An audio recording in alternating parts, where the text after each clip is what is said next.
Olá, eu sou o pastor Alexandre Edneiva, sou pastor da Segunda Igreja Batista aqui em Pouso Alegre, e essas são as nossas aulas da Escola Bíblica do período de férias de janeiro. Nesse período nós não temos a Escola Bíblica presencial, ela volta em fevereiro, mas nós deixamos sempre uma série de aulas gravadas e o assunto escolhido para 2023 foi a família do ponto de vista bíblico.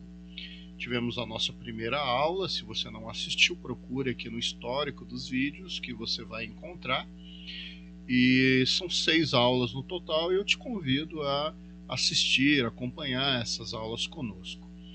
Bom, pois bem, hoje nós vamos falar sobre a questão do casamento, né, e dos papéis dentro da família, o papel do marido, da mulher, dos filhos, né? Então a gente vai tratar desse assunto. E eu queria começar olhando um texto bíblico junto com vocês, que é justamente Gênesis capítulo 2. Deixa nós abrirmos a nossa Bíblia aqui. Então vamos pegar o livro de Gênesis, capítulo 2, versículo 20 até o 24, tá? Nós vamos ler aqui juntos.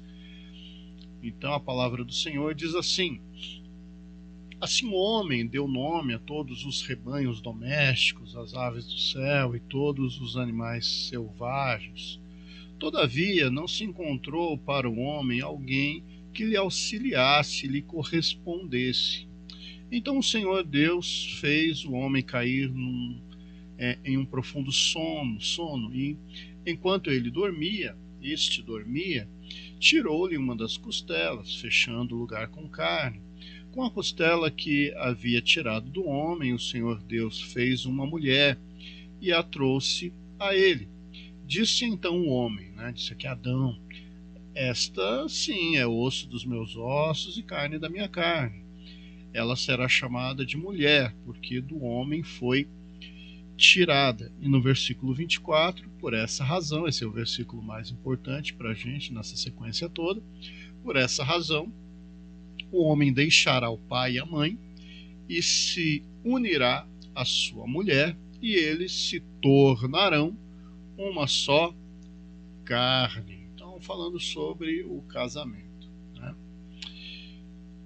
O homem tinha sido criado primeiro e foi ali fazendo todas as suas tarefas dadas por Deus, mas ele percebia que todos os animais tinham o seu correspondente. Existia o macho e a fêmea de cada espécie animal, e para ele não havia.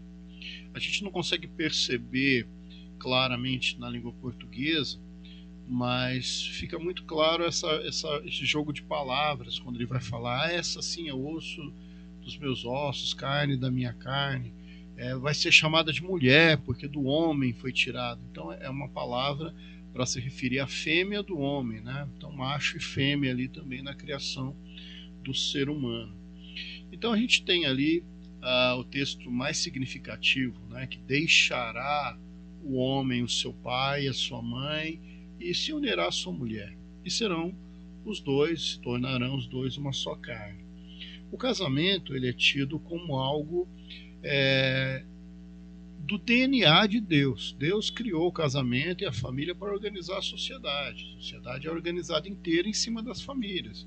Quanto mais famílias estruturadas, melhor é a sociedade. Em Hebreus capítulo 13, versículo 4, a gente vai ler assim: digno de honra entre todos seja o matrimônio, né? Bem como o leito sem mácula, porque Deus julgará os impuros e os adúlteros. Então, toda a forma de distorção do casamento gera também distorções na sociedade, nas famílias. Então é importante que a gente compreenda, tenha uma compreensão de qualquer vontade de Deus para o casamento. Então vamos lá. Uma coisa muito importante a gente entender quebrar um paradigma aqui. Não existe, do ponto de vista bíblico, casamento religioso, né? O casamento, ele, para o bem da verdade, ele não é nem religioso nem civil. O casamento é um desejo divino, é um desejo de Deus para organizar a sociedade. O primeiro casamento, quando foi instituído o casamento, não havia sociedade. Obviamente não havia cartórios, não havia política, não havia organizações sociais, mas já existia o casamento. O casamento começou com o desejo de Deus. Então, quando Deus instituiu o primeiro casamento, também não existia religião, não existia a estrutura religiosa, né? O casamento, ele não foi baseado numa cultura religiosa, numa tradição religiosa. Foi baseado no desejo de Deus de unir um homem e uma mulher, né? Então, o casamento, ele precede a tudo isso. Aliás, uma coisa bem interessante sobre o primeiro casamento é que Deus foi o celebrante, foi o convidado e foi a testemunha do primeiro casamento, né? Então a gente percebe que o casamento, ele está no alicerce de tudo, né? Está bem no início de tudo. Mas para que um casamento ele aconteça, nós temos aí 3 verbos, né? Que é o verbo deixar, né? O verbo unir e depois se tornar, né? Uma só carne. E é interessante porque quando o texto diz deixará o homem o seu pai e a sua mãe, é óbvio que é um jeito de você escrever, né? Mas esse ato de deixar a família atual, ela acontece de ambas as partes. O homem deixa a sua família, a mulher também deixa a sua família para formar uma nova família, um novo núcleo familiar. Isso não significa que você vai desprezar a tua família anterior, não é isso, né? Mas você tem que entender que para haver um casamento, você tem que estar predisposto a montar um novo núcleo familiar. Então, antes você era filho, agora você passa a ser esposo ou esposa. Você muda o conceito, né? Então, é preciso que você deixe a família atual e forme uma nova família, um novo núcleo familiar. E esse deixar, ele tem 3 aspectos aí interessantes. O primeiro é que você tem que deixar do ponto de vista emocional. Então, você precisa estar maduro o suficiente para poder lidar com as suas emoções de forma autônoma, né? Se você acredita que pode se casar, você precisa fazer uma checagem interna e analisar: eu consigo lidar com as minhas emoções de forma autônoma ou eu ainda sou ligado aos meus pais?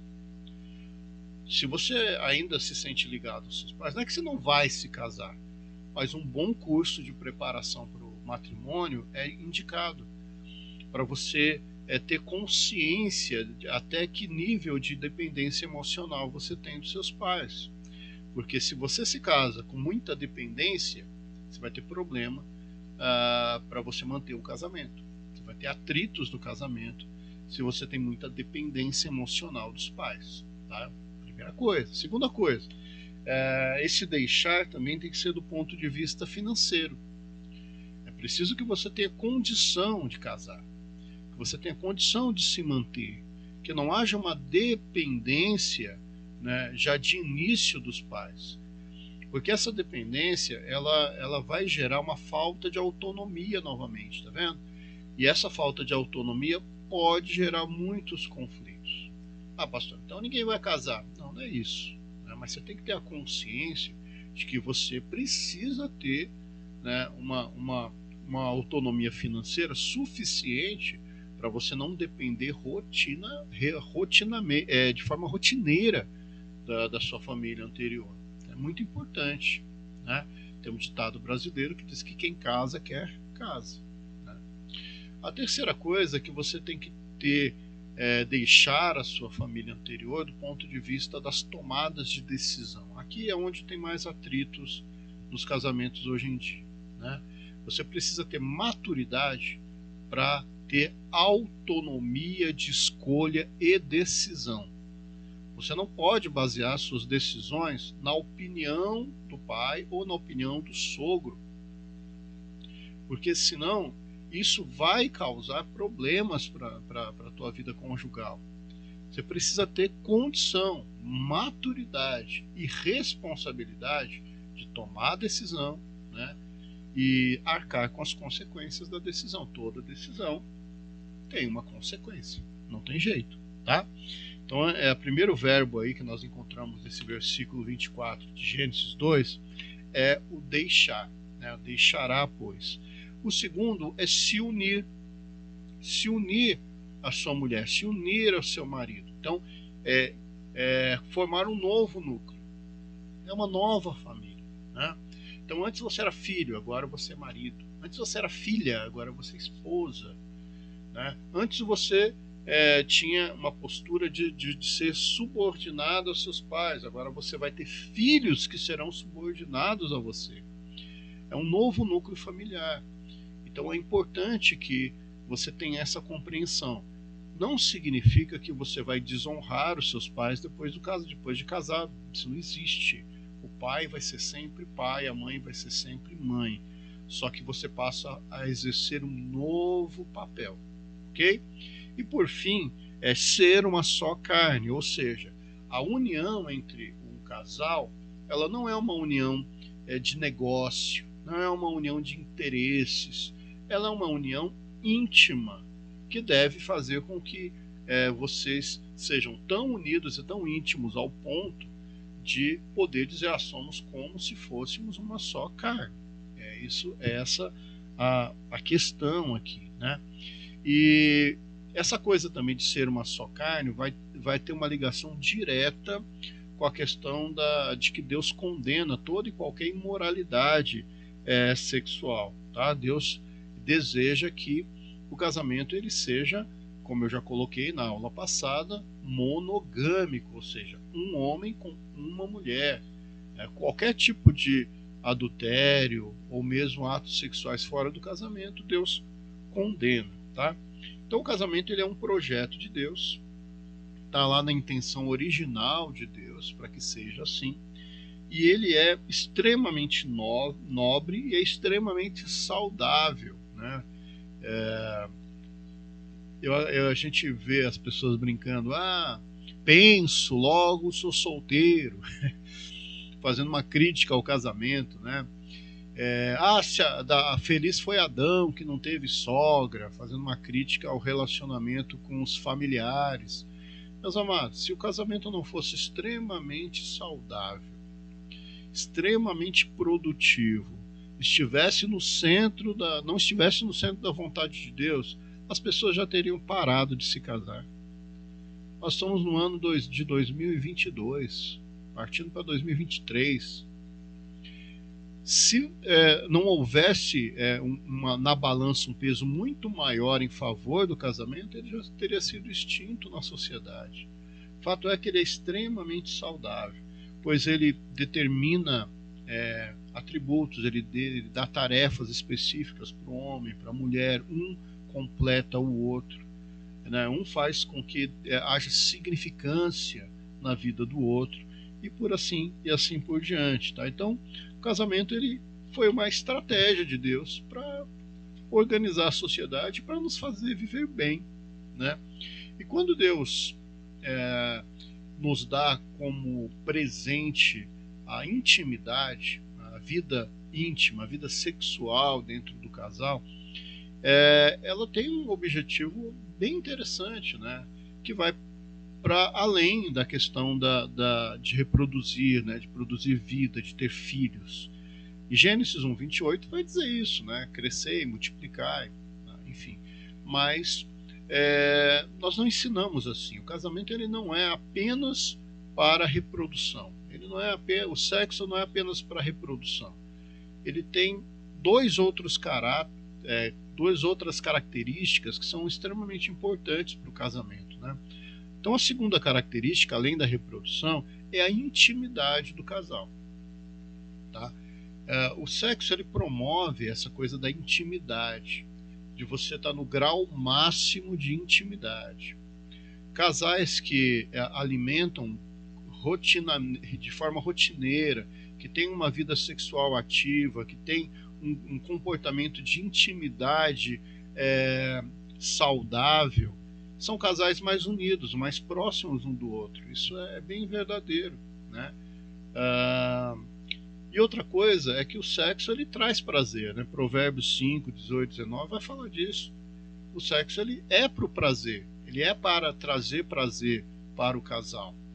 Ele não é uma coisa que te traz pesar, que te traz insatisfação. Pelo contrário, ele traz satisfação, ele traz prazer. Deus fez assim, Deus fez dessa maneira, desejando que o homem se utilizasse dele para serem homem e mulher cada vez mais unidos, tá? Queria ver um outro texto aqui com vocês para a gente falar sobre os papéis dentro do casamento. Vamos pegar aqui agora Efésios, né? Epístola aos Efésios, ou carta aos Efésios, capítulo 5. Nós vamos ler do 21 até o 26.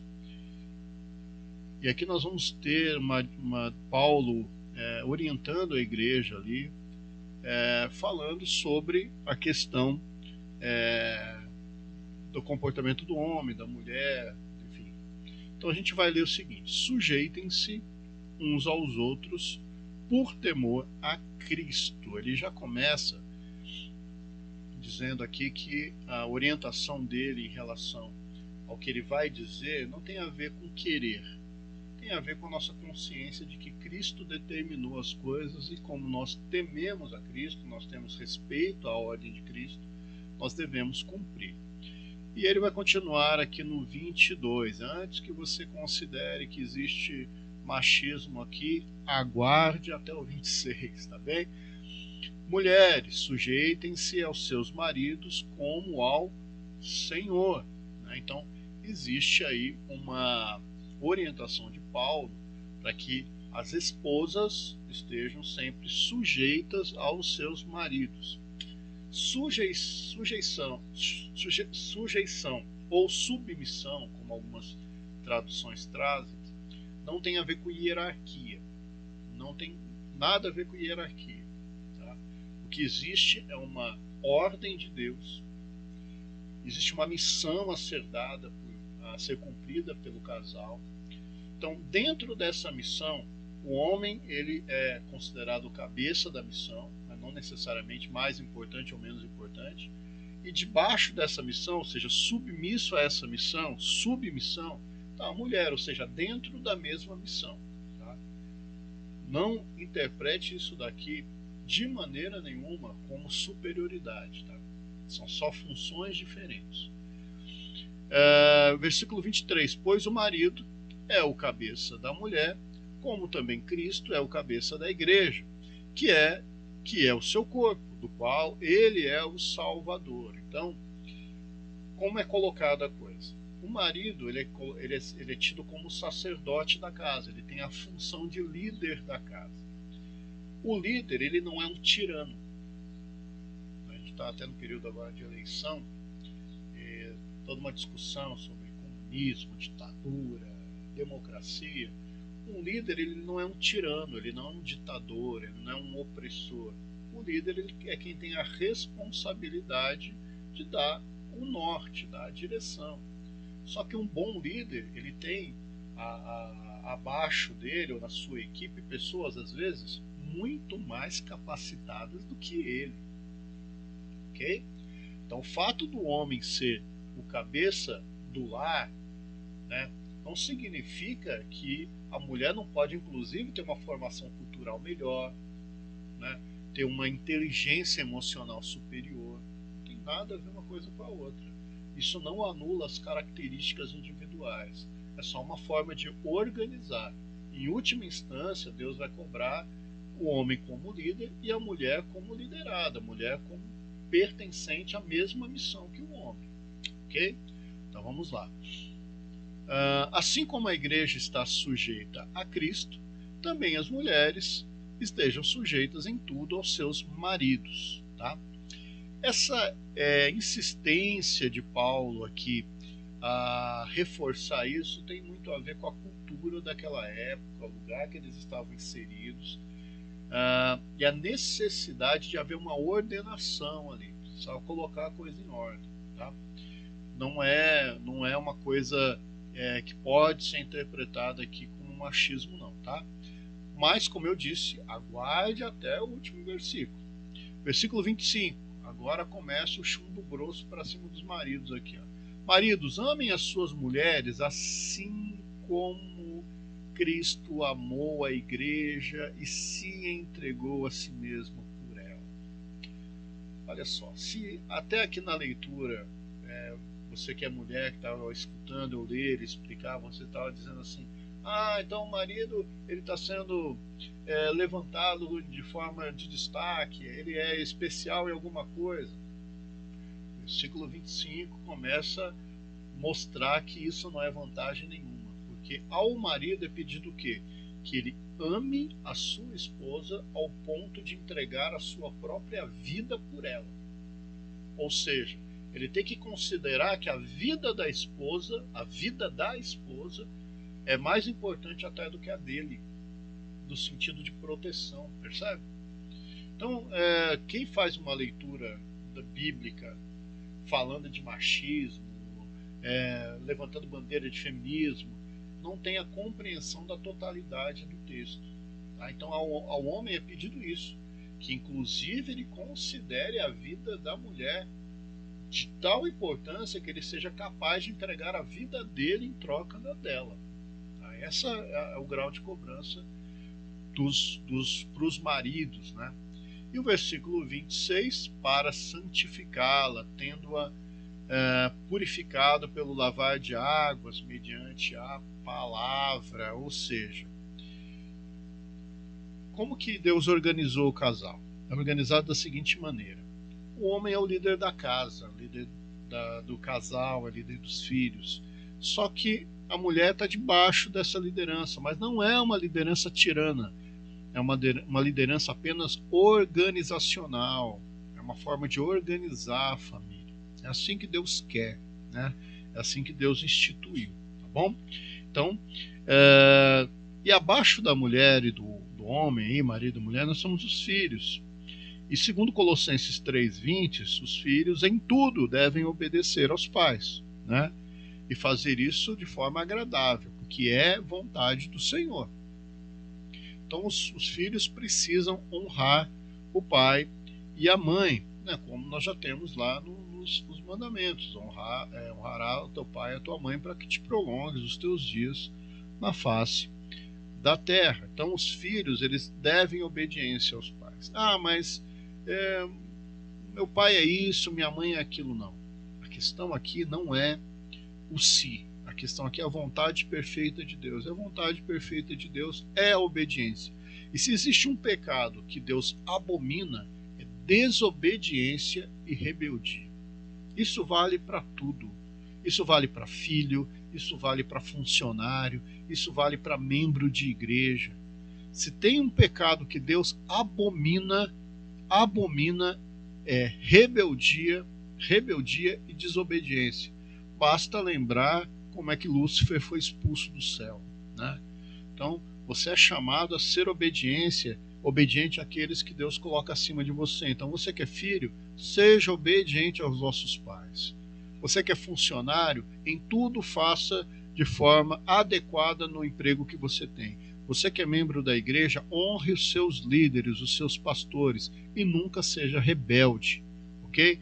Gente, isso é muito importante para o bem viver na terra, ok? Então a gente vai ter uma outra série aí sobre provérbios, e a gente vai falar bastante desse negócio de obediência e lealdade, gratidão e rebeldia. São coisas que precisam ser resgatadas, ok?